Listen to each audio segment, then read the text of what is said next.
One of the major grievances uniting protesters across the U.S. was what they say is anger at the government for putting corporate welfare above that of citizens.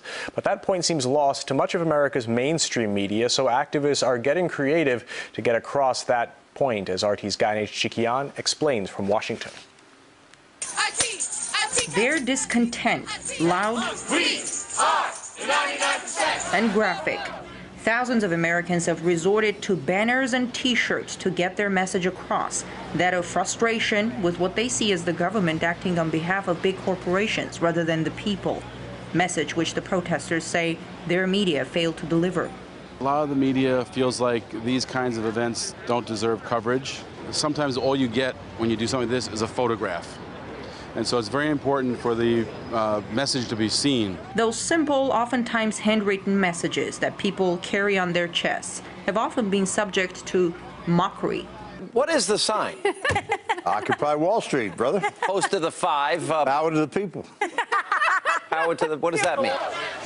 It seems the only fault of these people, as presented in the American media, is that they don't all have a degree in economics and finances and are not able to explain their grievances in professional economist terms. Various groups emboldened to cheer the end of the greatest system known to man and replace it with what?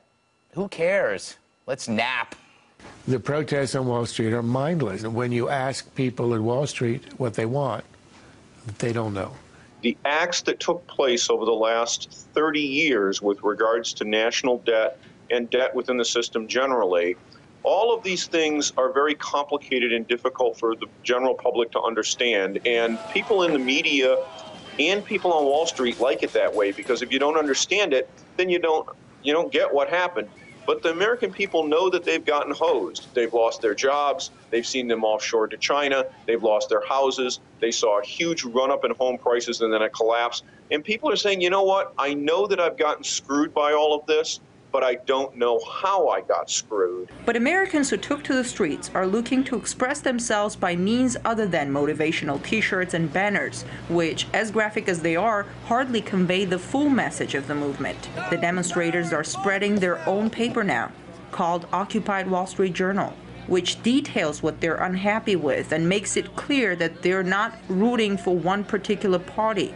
It also warns against, quote, political machines and their PR slicks taking control of the protest message. One word to describe these ongoing protests from the beginning is frustration.